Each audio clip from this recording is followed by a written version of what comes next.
Blue sky, but I just can't get out of the darn wind. Hey, wildlife. Hey, where are you going? Alright, we got the tool of the trade here. We kicked off our stuff here in Wyoming and we got to take this stuff. As you can see, we got to figure this out. Huh. So, we got 40-foot tools here. Oh, hold on. Sorry if the wind's buffeting you. Look at these suckers. They're like 4,000 pounds each. Okay, so those are 40 foot long. These are both 40 foot. Well, one's about 42 foot. Those crates over there, this crate, just all on the back end there. No, just kidding. I'm moving stuff around. We gotta find some room somewhere. Just let you. I got an idea. I got a plan. That's why I got some straps off. Got an idea and I got a plan. Alright, we got most of it on here. Can you see what we're gonna have to do here? Those big two silver things will have to fit here. But you gotta get prepared because I want to tank wrap them. And then we're gonna put that green one in the middle of them. Catch what I'm throwing? Okay, let's see how this goes. Okay, see what I mean? Straps are underneath. We're gonna put all that pipe on here. Pop those over top, pull them against the pipe pins, and then more straps going over there, pulling them that way. They ain't going nowhere. At least that's how I drew it up. We'll see.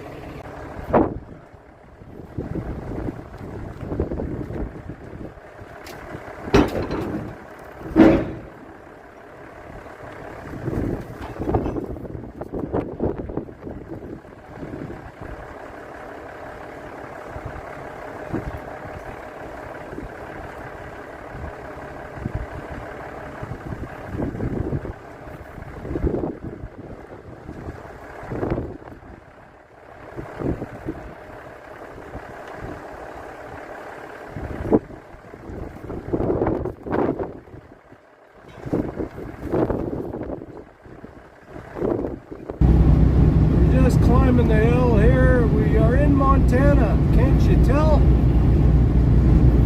It looks exactly the same as every other state right now. Well, not every other state, but brown, no snow.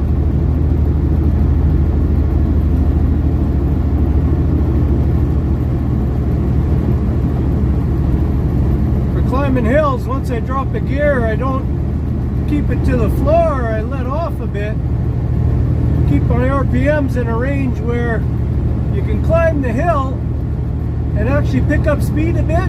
But if you went to grab a gear, you know, it would bog you down. So if you can give it the juice and you can still climb a bit, you can still go, that's a good gear to have. Because then you can do all sorts of stuff when you got a little bit of power or you take off the power. Excuse me. This is what I do. I was never shown how to drive in the mountains. I just done it a lot of times and found out what works for me. In the snow and the slush and the schmutz and the whoosh. So that's pretty good. I got about 38,000 pounds. I had to drop one gear on this hill coming up into Billings here. Now we're going to be dropping into Billings. This is where we put it in neutral and we just kind of go with it.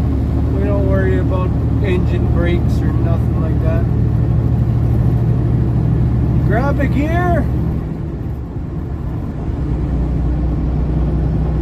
Get to the peak of the hill and then you put it in neutral. Whew. You'd be amazed at how fast you can get going. I'm just kidding. You don't do that. We used to do that, but you don't do that now.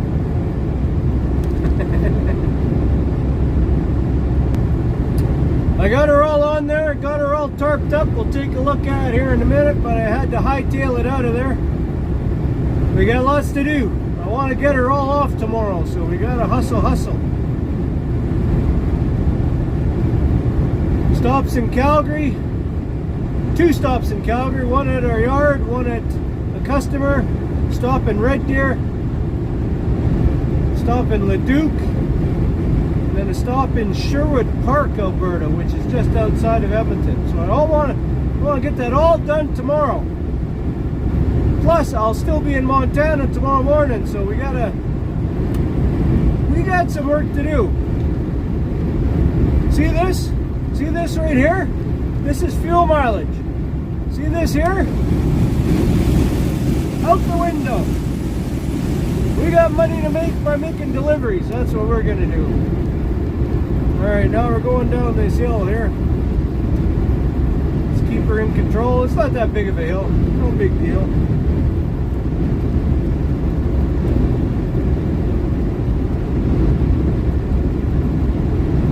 But thankfully, one thing I've noticed when I do this, I got away from my routine today because I got in such a hurry. And when you're doing this flat decking stuff, and this was actually one of my rules when I had the tank trucks and I had the drivers on the tank trucks, when we had our safety meetings, we always talk about it, is that when somebody comes up and talks to you, oh, thanks, man. When you're loading or unloading, either stop what you're doing and talk to them and then start up again. Or if you're loading and you still got lots to load and it's just a little 5-10 minute conversation, you know, trucker talk, how's it going, how's the weather, how's the ladies, how's the, you know, all that stuff. And then they're gone, always go back to step 1 of what you've been doing. Because many a guy, and I'm one of them, in the tanker world, drove away with a hose hooked up. Nothing was pumping. But you drive away with the hose hooked up, the hose tears apart, next thing you know, you're like, you feel this big. So the same in the flat decking, you know, somebody comes up to you, always start from scratch. So when I get going and I'm in a rush, so I wanted to get going, get that stuff off and get reloaded, get this stuff on me, I just got tunnel vision, right? Visualizing how it's going on there, then putting it on there. I keep, you know, I check off all the stuff that's supposed to be on mine, going on there. I even moved the pallet so I can grab some other pallets to put them on in place. But I forgot the one pallet that I moved. Luckily, Crystal, who happens to run the Casper terminal, she does her own little walk-arounds, you know. She just kind of checks to make sure everybody's doing their thing, and you know, she's great because she just kind of casually goes, "Hey, you gonna take that pallet in the warehouse?" It's like, what pallet? Totally forgot about it. What pallet are you talking? You're nuts. What are you talking about? I don't know. I never screw up. What do you mean? Yeah, sure enough, the pallet that I moved to grab the other stuff had to go on there. Thankfully, she did her little walkabout, found it for me, and we're on the road. We're gonna go on to another one of these pilots. Oh, this is a Konoko. Konoko or Konoko? Potato. Konoko. And splash a little bit of go juice in here so we can get going some more. We got still got 3 hours to work, but I'm beat. Putting this devil's blanket on here in the wind and over top of them winches. She wore me out. So I don't know how far we'll get, but we'll definitely see, try and get as far as I can. I won't bore you with what I'm going to do now, so stay tuned. Well, that's a good way to finish the night. We're not done yet. Still trucking. Here at my home away from home. The mountains are really good back there. Very nice, very windy. Hey, I can't help it. Somebody else is blowing it. Alright, I don't know. I apologize if this doesn't work, but here I got the tarp on. That was a nightmare. I got her on though. It's more tough to get over the winches than anything, right? I got the Hippie tarp. Got all the fancy patches on it. Yeah, I was going through a phase. So here's how it looks. Works out okay. It'll fit on here. Harlow Town, home away from home. We can stick out a little bit on the back end. You're actually allowed up to about 2 feet. Those things are heavy though. Oh. So yeah, tomorrow's gonna be a big day. Big day. We gotta go and try and deliver it all. And I'm only gonna have about 11 hours to do it. Deliver it all tomorrow. So look at them tires. They're snazzy. Whew.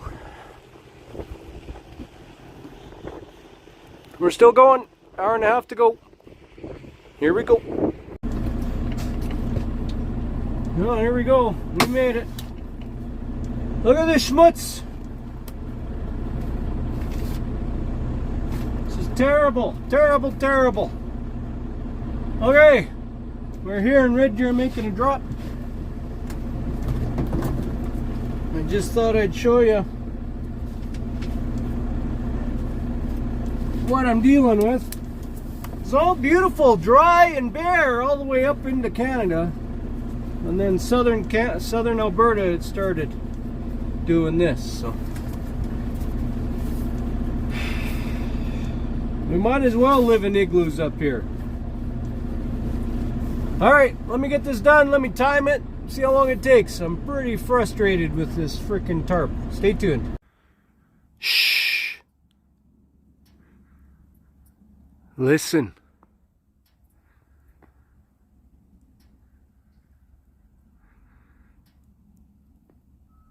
It's quiet. Okay, we're here right there. We've done pulled our drop off. Got all the stuff back here off in Calgary. Had to drop it at the terminal. Didn't have enough time. Still got all this here. See?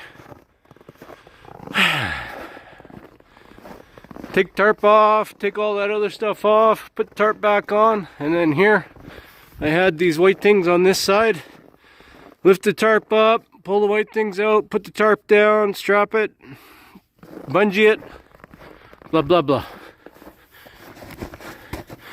Pain in the buttsky. I'm doing something. I'm doing something. This is crazy.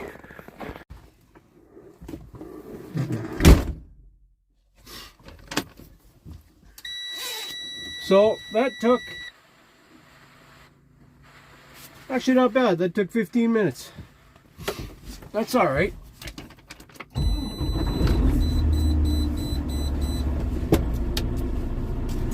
To pull that tarp back, unstrap, pull them skids, put that tarp back on, 15 minutes. Excuse me.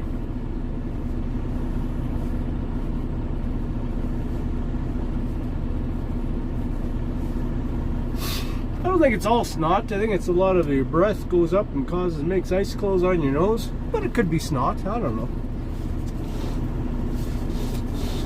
But let's just see on this trip.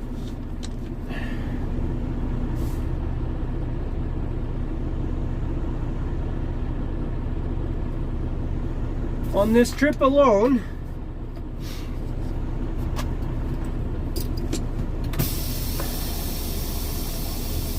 I lost an hour and a half in Casper. I was actually in there loading, unloading, or unloading, loading, and tarping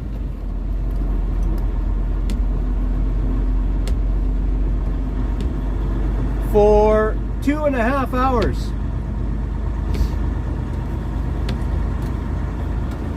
An hour and a half of that was tarping.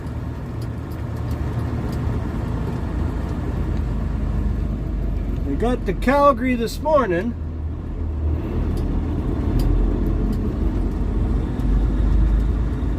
And same thing, pull the tarp back, pull it off, take all the bungees off, unstrap, hop on the forklift, unload the stuff, move some pallets around so I can get the next 2 drops off easy, restrap, re-put the tarp back on, bungee it down, and out the door. Hour and a half. I think I would have been maybe half an hour if I didn't have to mess with the tarp. So, an hour this morning and an hour and a half yesterday just for tarping. This 15 minutes today, that's woo! That's just because of the operator. He did a fantastic job, and he's rushing around like a one-legged man in an ass-kicking contest.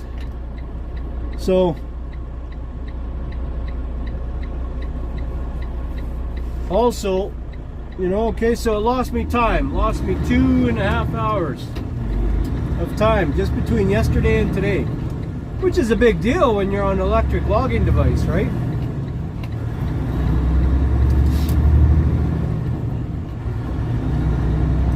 How about money? How does that equate to money? Well, just on this trip alone,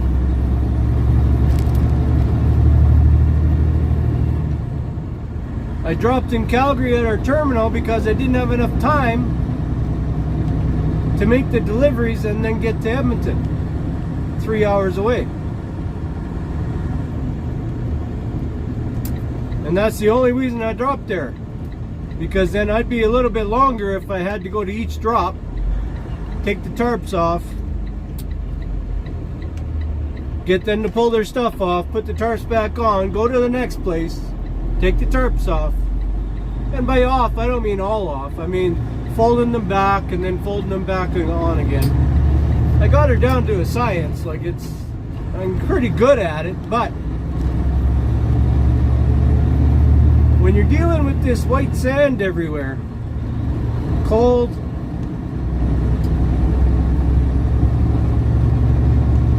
the little guy on this shoulder says, go on, it's just money, you can't take it with you, spend the money. I got a couple different voices into my head. Save the money, work harder, lose a little money, or spend the money, don't work as hard physically, but you still got to work hard to pay for it. I don't know. As you can see, I'm having a conflicting day.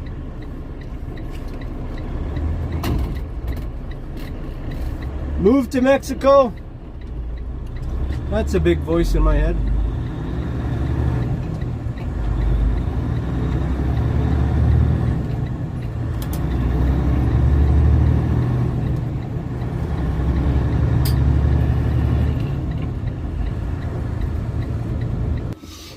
Yeah. Woo!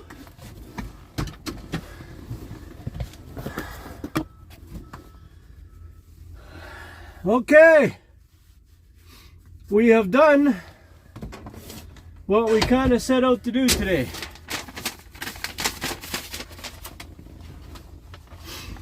Got most of the major ones off that I wanted to do.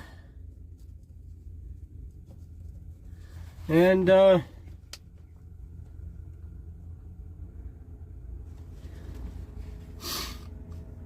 I'm going to unload one tomorrow, which is nice. They have a skeleton crew in there on the weekend. It's a good day, a couple good bills. Still got lots to go, but we deliver that main one on tomorrow, and then we're done. We can go home. Right now I got 16 minutes left. Luckily our terminal is 15 minutes away. So I can take the rest off there, lay over, have a break, and then get up and deliver tomorrow morning at 8 o'clock. 16 minutes left in the whole cycle. But then tomorrow I get 11 hours back. It's kind of weird how that works, right? Because I've been gone for 7 days. Tomorrow will be my 8th day. I get money back. I wish. We get some time back.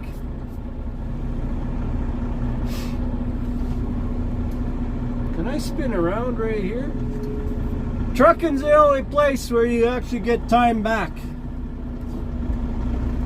The rest of the world, you can't get any time back in your life. But trucking, they give you a couple hours back. Am I gonna go out this way? Let's give her a go, huh? Let's do a big, whip a big shitty here. Well, hold on here.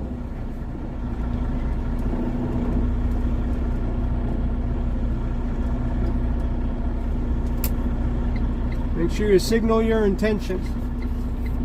Attention, spinning around. Attention, spinning around.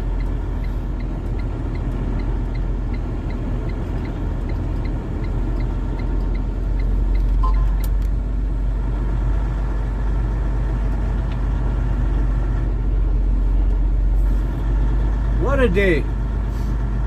What a day. Nice full day. I like it. I like being busy.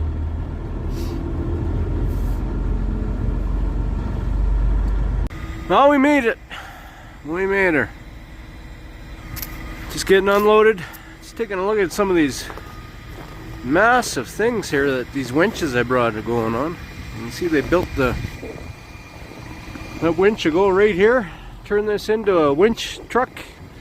I think this one's, they call it a Texas bed, because you can haul stuff up onto the bed as well as haul a trailer.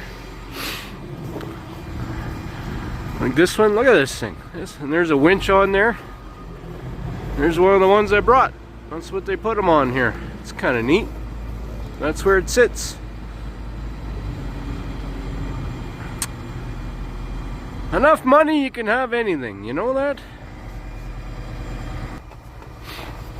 And this Kenworth here, I think it's a C500. They call it. Bed truck or winch truck. I bet you that thing is going to be maybe 600,000 at the least. I'm thinking, with all this shit they got on it. Beautiful, beautiful, beautiful. Well, we're getting unloaded here, as you can see, and we're gonna go home. It's time to go home. Have a great weekend.